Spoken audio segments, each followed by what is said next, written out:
جو عقل اور شعور بخشا ہے وہ کسی اور مخلوق کے اندر نہیں پایا جاتا۔ یہ اللہ کی میرے محترم بزرگوں اور دوستوں بڑی عظیم نعمت ہے۔ جس آدمی کا دماغ کا اسکرو ڈھیلا ہو جاتا ہے، دماغ چل جاتا ہے، آپ دیکھیے کہ سماج کے اندر وہ کتنے دھکے کھاتا پھرتا ہے اور اس کی زندگی خود اس کے اوپر کس طرح سے بوجھ بن جاتی ہے، اور وہ پورے سماج کے اندر میرے محترم بزرگوں اور دوستوں رسوائیوں کی ایک تعبیر بن کر کے رہ جاتا ہے۔ اللہ نے ہمارے دل کو، دماغ کو،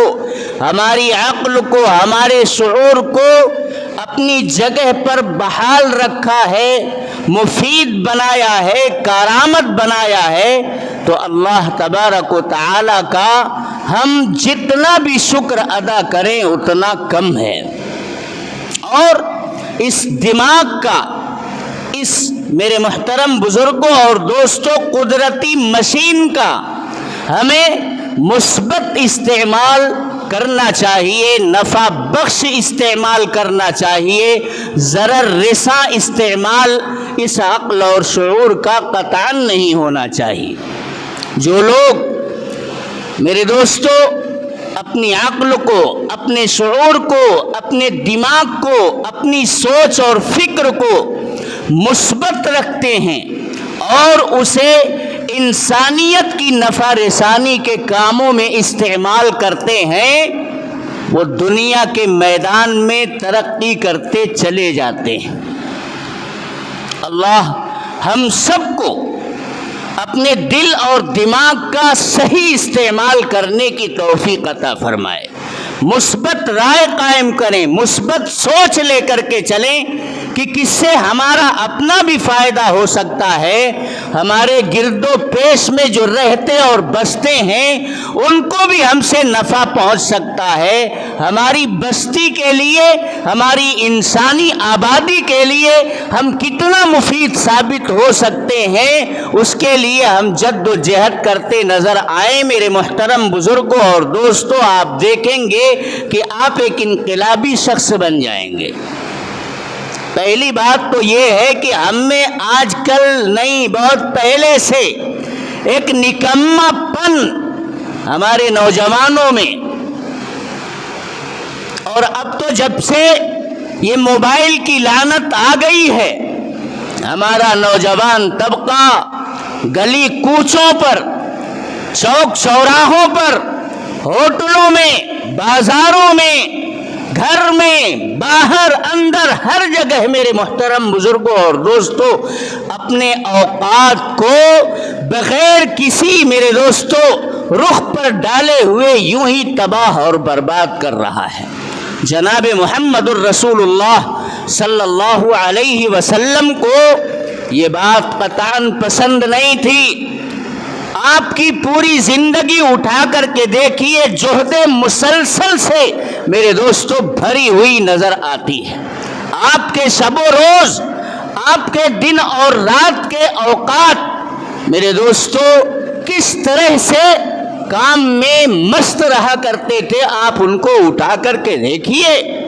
جناب محمد الرسول اللہ صلی اللہ علیہ وسلم نے